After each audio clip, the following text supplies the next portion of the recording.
questions. Mr. Obernolte, to open it up. Thank you, Mr. Chair. I had a question for Mr. Morales.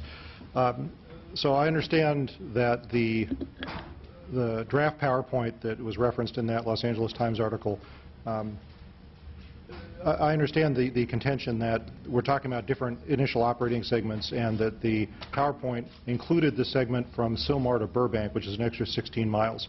And you've said today that that adds $4 billion to the cost, and that explains $4 billion of the $9 billion in difference between the report that was submitted to the legislature and what was published in the LA Times. One thing that I'm struggling with, though, is if you look at the cost per mile of that initial operating segment, it's 300 miles roughly, right? Mm-hmm. And just prorating, it's a little over $100 million a mile is the construction cost, and that's a segment to Sylmar, and that includes some difficult segments and some easy segments, but the difficult ones are very difficult, as you know. Sure.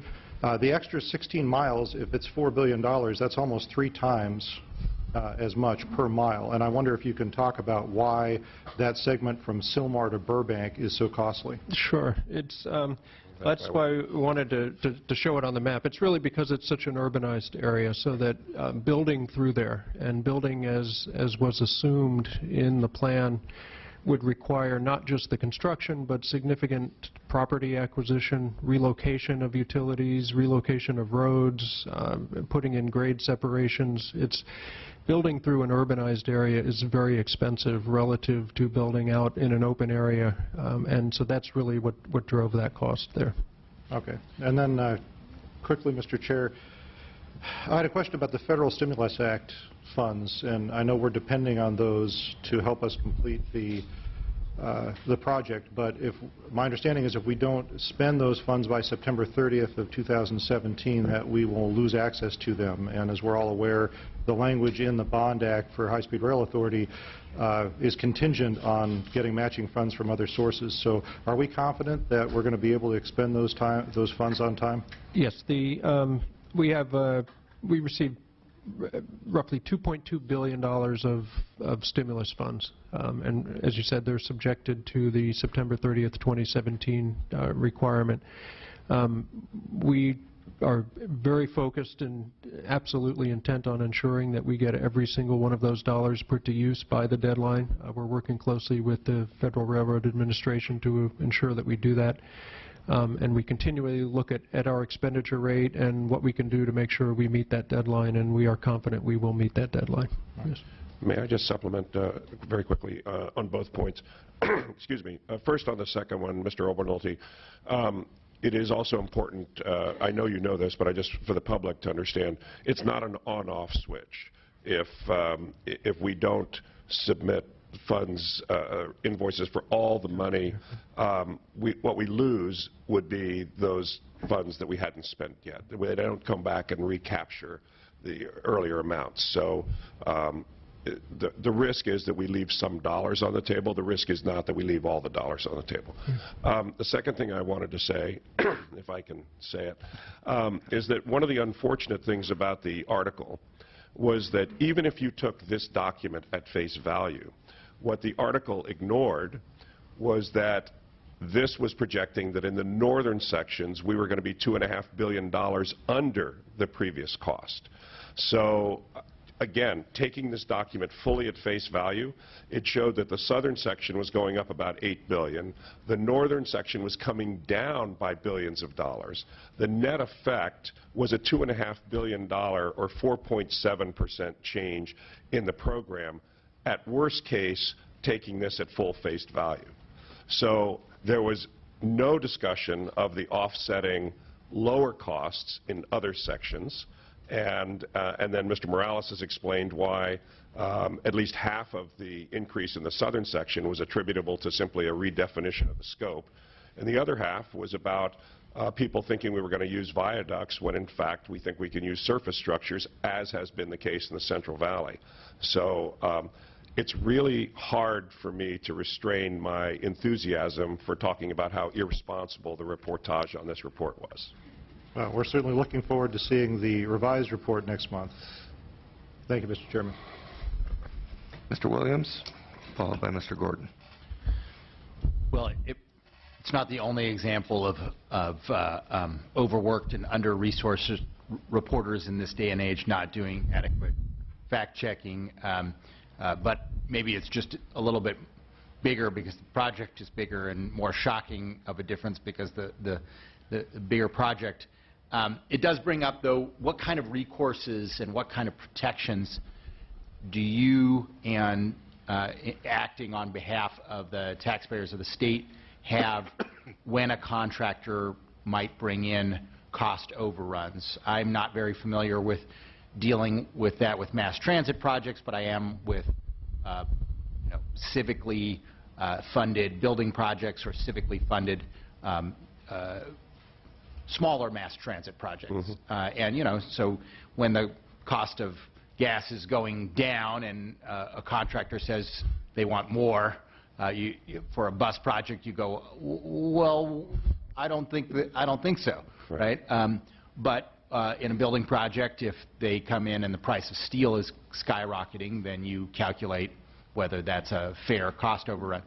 What protections do we have when a contractor comes in for a cost overrun? Let me take a shot at that. Mr. Morales will. And, I have some direct experience in this. I spent 12 years as a member of the BART board, and we built $4 billion of extensions, including the San Francisco airport and so forth. We worked with a lot of contractors, including one of the big contractors on our project, who, quite frankly, has been involved in situations in the past where there have been a lot of change orders. And Mr. Morales said that the 3 contracts that we've got so far have come in under our engineer's estimate. That's a good thing.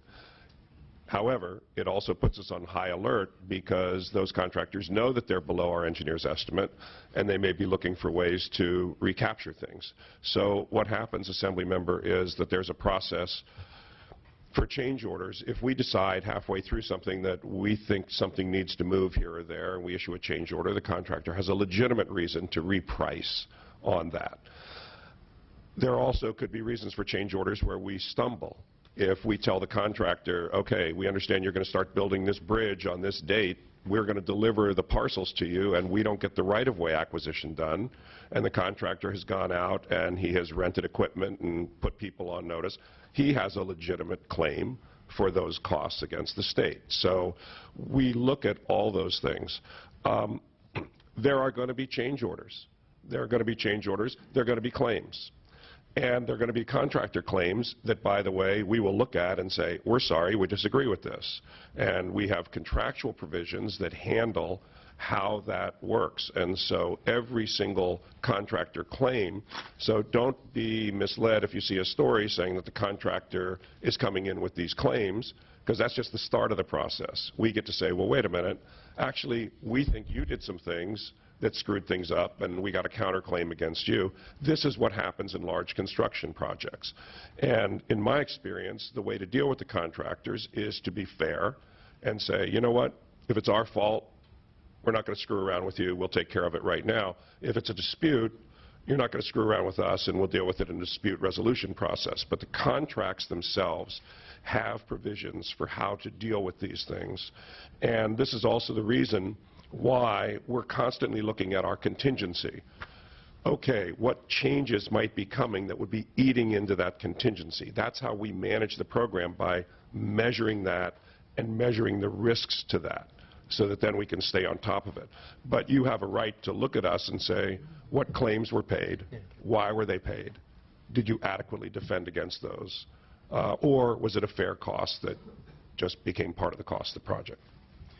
Yeah, I'll just amplify a little bit. A few specific things that we do to first try to get the best value we can at the front end, and then to maintain it. And some of that comes from the bidding environment. We've worked very hard to create as competitive a bidding environment as possible, and we've been very fortunate and successful in that to date. We've had world-class teams, 4 and 5 of them bidding on each of our contracts to date. That competition plays an important part in driving down costs, obviously, the more competition we have. Secondly, using the design-build process for us has real advantages. And under the design-build process, we take the design and put it out to bid at roughly a 15% completion, which really then gives the basic characteristics of what the system looks like, sets the standards. But then the bidders have the opportunity to come in and finish the design, propose innovative ways to complete that design, and then move it into construction and find more efficient ways, hopefully, than we would have found. And that's what we've seen happen in this process. As Mr. Richards said, in any big project, there will be change orders. In any small project, there are going to be change orders. And I would venture to guess that over the course of this program, the change orders will be in the hundreds, if not thousands, over the course of the project.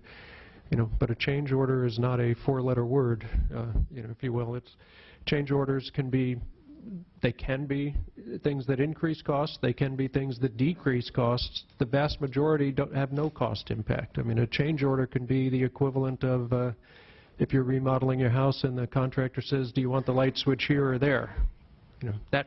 That's a change order in our sense of things. And so we will have at any given point numerous change orders out for our consideration. We have a very detailed, rigorous process to look at change orders, to ensure that they're valid and negotiate the prices, and we have dispute resolution processes built in if we ultimately can't agree with the contractor on what the price of anything is, if they're seeking an increase, as you said, and we don't think it's justified, or if they're not entitled to it under the contract. We have a dispute resolution process where we bring in independent parties to resolve that, to drive it down.